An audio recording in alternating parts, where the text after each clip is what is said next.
My parents sold my 11-year-old daughter's inheritance for a swimming pool. They told me not to tell my grandmother. They forgot one thing. She never forgets. I knew something was wrong the moment I opened my parents' front door. You can smell secrets. Fresh paint has a way of announcing itself like money spent without permission.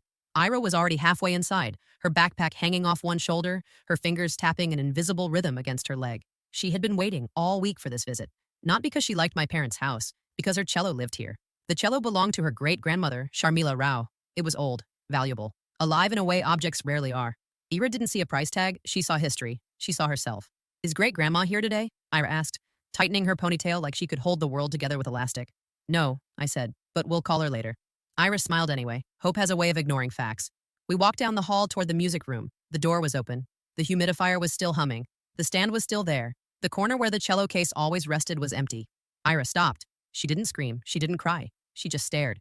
Then she walked closer, slow and careful, like the cello might suddenly reappear if she didn't scare it away. She checked behind the chair, touched the stand, looked at me. Did great-grandma change her mind? She asked. That question broke something in me. No, I said. Then where is it?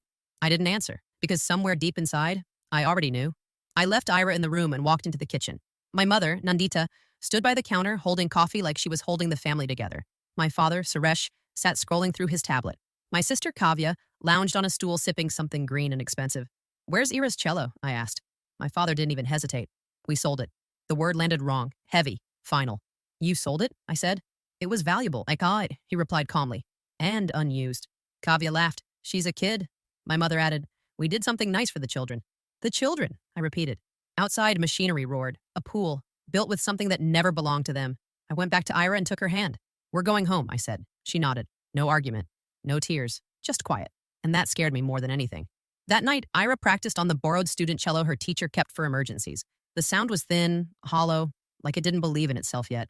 Ira adjusted her posture the way she always did. Chin steady, back straight, bow careful. She didn't complain. That hurt more than if she had. I stood in the doorway, pretending to be casual, pretending this was normal.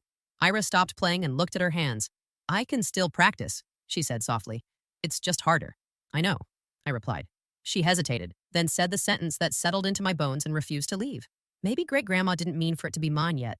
I felt something inside me go very still. That cello was never just an instrument. It was time. It was belief. Sharmila had sat beside Ira for hours, correcting finger placement with two gentle fingers, praising her the right way. Not empty praise, specific praise, the kind that tells a child they are seen. In my parents' house, Ira was expected to shrink, be quiet, be grateful. My sister's kids could scream, spill, demand, and it was charming. Ira learned early how to take up less space. My grandmother noticed. She didn't fight my parents directly, she did something quieter. That room was gone now. After Ira fell asleep, I sat alone at my kitchen table staring at my phone. My mother's voice echoed in my head. Don't tell your grandmother. Not, don't upset her. Don't tell her. Like the truth was something dangerous. That's when I realized how much of my life I had spent being easy. I thought being easy meant being loved. It doesn't. It just makes you convenient. The next morning, I drove to Sharmila's place. The building smelled like lemon cleaner and control. Not sad, just managed. She was in the lounge with a book on her lap, glasses low on her nose. Sit, she said the moment she saw me. Your face is doing that thing. So I told her, everything. The missing cello, the pool, the words they used, family asset, she'll be fine. Sharmila listened without interrupting. When I finished, she closed her book slowly. And Ira? She asked. She thinks it's her fault. That did it. Her expression didn't break. It sharpened. When did you last see the file? She asked. The documentation, I said. Months ago, she nodded. Good. Do you have photos of the construction? Any proof the money was spent? Yes, I said. Kavya posted everything. Sharmila smiled, not kindly. Excellent, she said. Then I'll handle it. How? I asked. She squeezed my hand. Not loudly. Then she stood. Go home. Be with your child. Let her play. I left feeling like the air had shifted around me, and whatever was coming, my family wasn't ready for it. Nothing happened at first. No dramatic phone calls. No angry messages. No sudden apologies. Weeks passed, and the silence felt deliberate, like the calm before someone realizes the floor is missing beneath them. Ira practiced every day, first on the borrowed student cello, then on a rented one her teacher found at a discount after hearing what happened. It was better, but not hers. The sound didn't bloom the way it used to. Ira noticed. She never said it out loud. That was the worst part. She adapted. Children like her always do. Meanwhile, my parents behaved like nothing was wrong. Photos of construction filled the family group chat. Concrete poured, tiles laid, water filling the hole where my daughter's future had been. My sister posted smiling pictures of her kids holding inflatable toys, captions about making memories and family time. No one mentioned the cello. Then the invitation appeared, not sent to me directly, dropped into the group chat like an obligation. Pool reveal, Saturday, 2 p.m. BBQ. No apology, no acknowledgement, just logistics. Ira looked over my shoulder. Are we going? I didn't answer right away. The next morning, Sharmila called me. We're going, she said calmly. My stomach tightened. Great grandma. I won't have Ira learning that silence is the price of belonging, she said. It's in motion. In motion? I repeated. The cello, she said, and more. Saturday arrived heavy and bright, the kind of day that makes bad choices look celebratory. Cars lined the street when we pulled up. Relatives, neighbors, an audience. The backyard looked perfect. Blue water shimmered. Stone tiles gleamed. My parents stood proud like architects of their own success. My sister laughed too loudly, drink in hand, kids splashing like royalty. My mother's smile faltered when she saw us. Just a flicker. I'm glad you came, she said, not meaning it. Ira stood beside me, clutching her towel. She scanned the pool, the chairs, the pergola. She swallowed. Then the gate clicked. Sharmila walked in. She didn't look fragile. She didn't look angry. She looked prepared. Beside her was a man in a crisp suit carrying a thin folder. The air changed. My mother went pale. My father froze. My sister's smile collapsed into confusion. Well, Sharmila said pleasantly, you've been busy. My mother laughed nervously. Mom, this is a party. I know, Sharmila replied. That's why I came. She looked at Ira.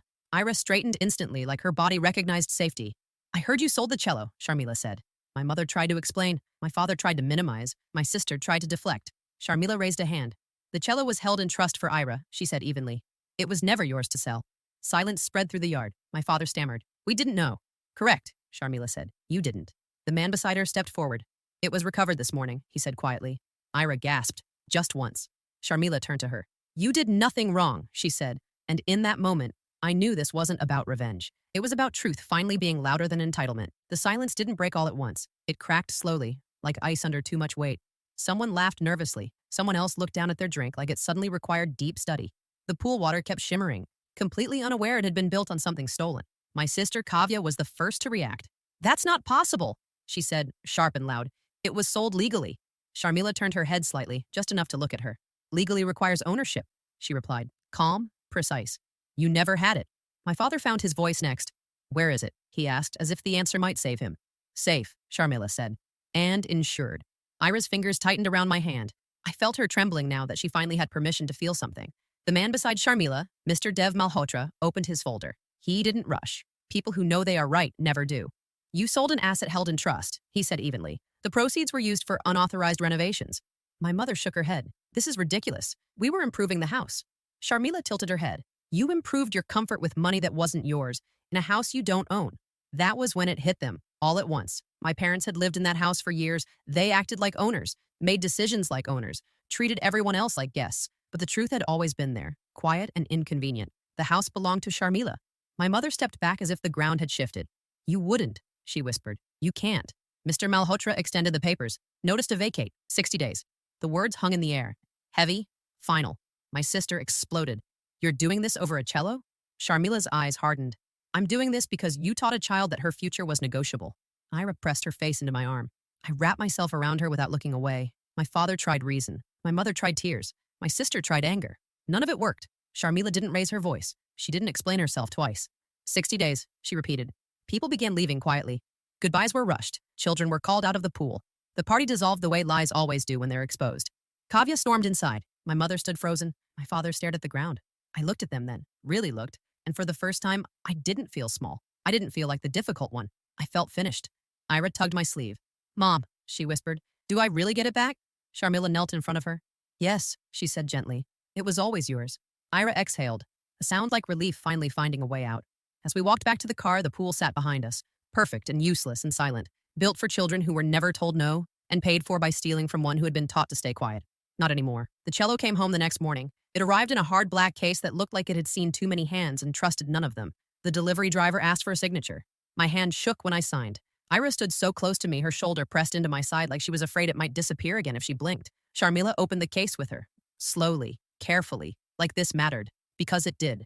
The cello lay inside like it was sleeping, the wood warm and familiar. Ira reached out and touched it with 2 fingers first, testing, then both hands. She didn't smile. She didn't cry. She closed her eyes and rested her forehead against the curve of it like she was greeting an old friend who had been through something terrible. It's okay, Sharmila said softly. You're safe now. That was when Ira cried. Quiet tears, the kind that don't need permission anymore. My parents learned very quickly that selling something you don't own has consequences. The buyer wanted his money back, immediately. He wasn't interested in explanations or family politics or tears. He wanted restitution.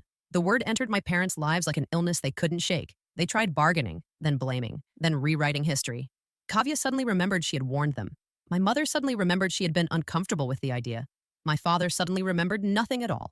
Sharmila didn't argue. She didn't gloat. She let the process work. 60 days passed faster than they expected. Boxes appeared in the house. Arguments echoed through walls that no longer belonged to them. The pool sat unused most days. Chlorine without celebration. A monument to entitlement. Ira watched it all quietly, but something had changed. She spoke up more. Small moments. Correcting someone. Saying no. Claiming space. The first time she did it in front of my mother, I almost smiled. On the last day, my parents left the house. No goodbye, no apology, just silence and slammed doors. Kavya didn't come to help. Consequences have a way of thinning loyalty. That night, Ira practiced in the living room. No closed doors, no inside voice reminders. Just music filling a space that finally knew who it was for.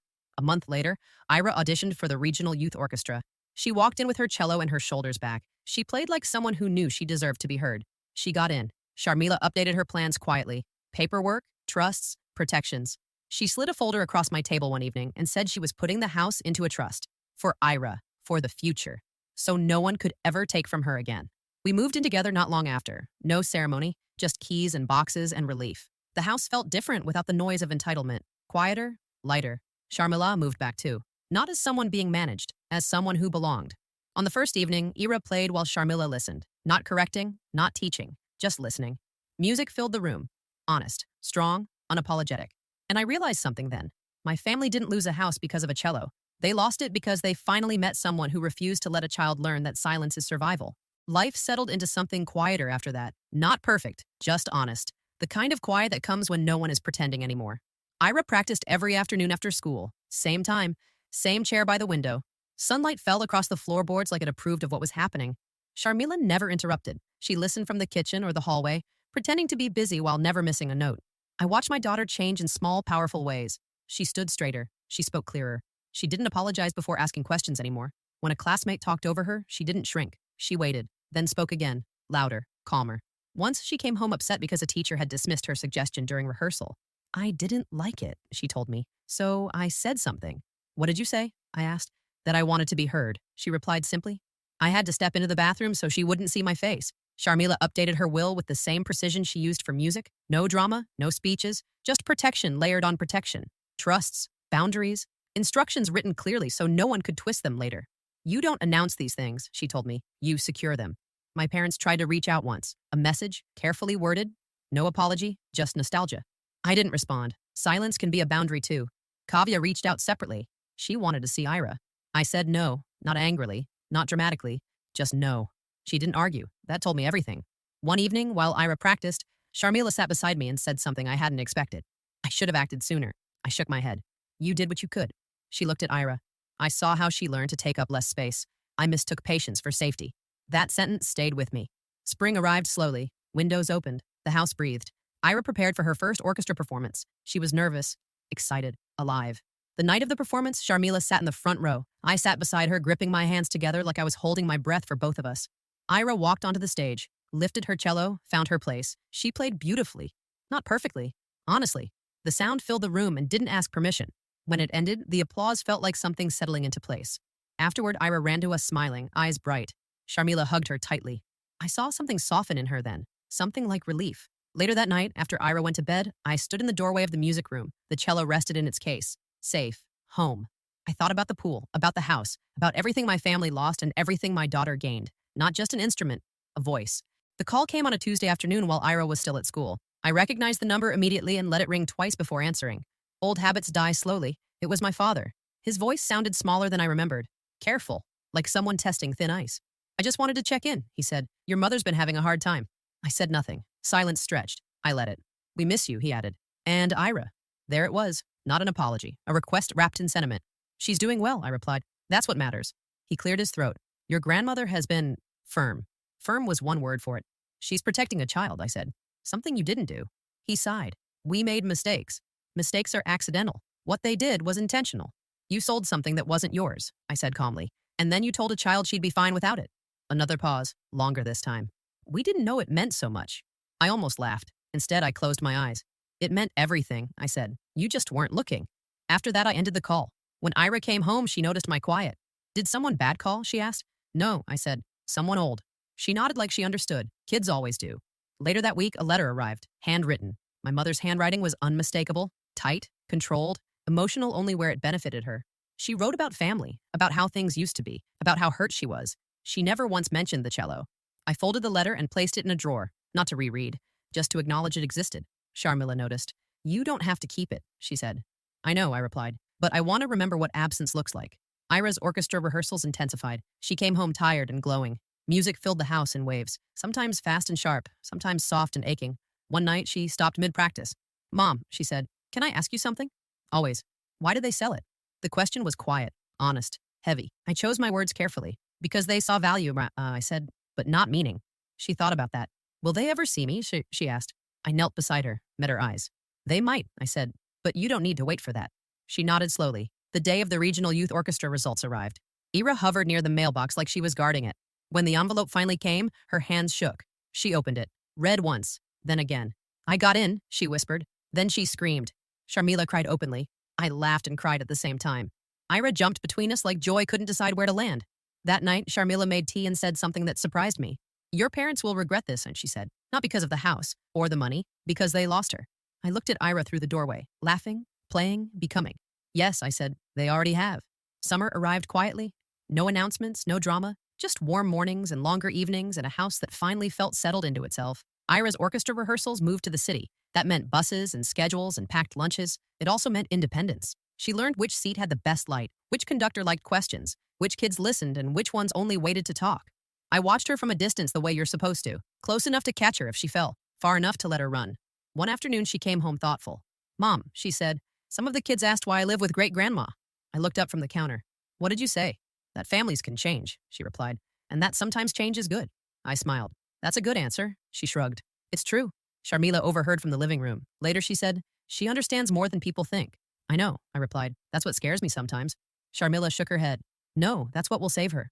The legal process wrapped itself up neatly. Quiet signatures, final confirmations, the kind of endings that don't make noise. Custody was clear, trusts were sealed, boundaries were written into paper and law. My parents tried once more, not directly, through a cousin. A suggestion that maybe time had softened things. Time doesn't soften truth. It sharpens it. I said no again. Kavya sent a message on Ira's birthday. Just a simple line. Tell her I said happy birthday. I asked Ira what she wanted. She can say it herself, Ira said. That was her boundary. I respected it. The birthday was small, cake, music, a few friends. Sharmila watched Ira laugh with her classmates and said quietly, this is how it should have been. I didn't answer. I didn't need to. Later that night, after everyone left, Ira sat beside me on the porch. Mom, she said, do you miss them? I considered the question. I miss the idea of who they could have been, I said, but not who they were. She leaned her head on my shoulder. I don't miss them, she said softly. Is that bad? No, I replied. It's honest. She nodded and looked up at the stars like she was filing the answer away for later. Weeks passed. Music filled our days. The house held it easily now, like it had been waiting. One evening, Sharmila brought out an old photo album. Black and white pictures, younger versions of people I barely recognized. She pointed to one. That was me, she said. Always quiet, always careful. I looked at her. What changed? She closed the album. I learned that silence is not the same as peace. Ira listened from the doorway. That night, I realized something had shifted again. Not loudly, not dramatically, but permanently. We weren't just surviving anymore. We were choosing. The invitation arrived in a plain envelope with no return address. I recognized the handwriting instantly. My mother always wrote like she was afraid the letters might escape. Inside was a single card. No embellishments. No apology. Family gathering. One last attempt, I thought. I didn't show it to Ira right away. I placed it on the kitchen counter and let it sit there like a question no one wanted to ask. Sharmila noticed first. They're running out of moves, she said calmly. I nodded. This feels like a closing argument. That evening, Ira came home tired from rehearsal. She dropped her bag, poured water, and noticed the card. What's that? She asked. I told her the truth. Always the truth now. She read it once, then handed it back. I don't want to go, she said. No hesitation, no fear. Okay, I replied. She blinked. That's it? That's it.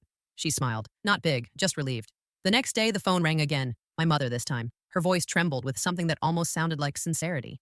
We just want to see her, she said, before it's too late. Too late for what? Control. Applause. Redemption without effort. She's not a performance, I said. There was a pause. Then anger slipped through the cracks. You're turning her against us. No, I said. You did that on your own. I ended the call gently, firmly. That night, Ira asked me something unexpected. Mom, she said, can people change? Yes, I said, if they want to. Do they want to? She asked. I thought of the pool, the letters, the silence where apologies should have been. No, I said, they want comfort. She nodded. Then I'm okay. The day of Ira's first official orchestra performance arrived. Real stage, real audience, programs printed with her name. Sharmila insisted on wearing something elegant. She said it mattered. Backstage, Ira paced. Her hands shook slightly. What if I mess up? She whispered. I crouched in front of her, took her hands. Then you keep going, I said. That's what musicians do. That's what people do. She took a breath, nodded.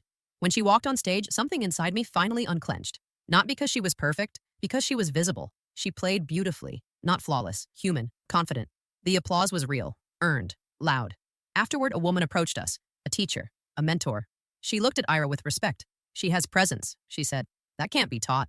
Ira glowed. On the drive home, Ira was quiet. Thinking, she said when I asked. About what? About how some people don't see you until others clap. I smiled sadly. That's true. I'm glad you saw me first, she said. That was it. That was everything. When we got home, Sharmila poured tea. Ira placed her cello gently in its case like it was a living thing. I stood in the doorway and understood something fully for the first time. Breaking cycles doesn't look dramatic. It looks like choosing differently every day. The house felt different after the concert. Not louder, not quieter, just settled. Like something heavy had finally been put down and wasn't being picked up again. Ira slept late the next morning, her cello case tucked beside her bed like a guard dog. I stood in the hallway listening to her breathe and thought about how close I'd come to teaching her the wrong lesson. That survival meant silence. That love had to be earned by shrinking. I made a quiet promise to myself. Not again. Not ever.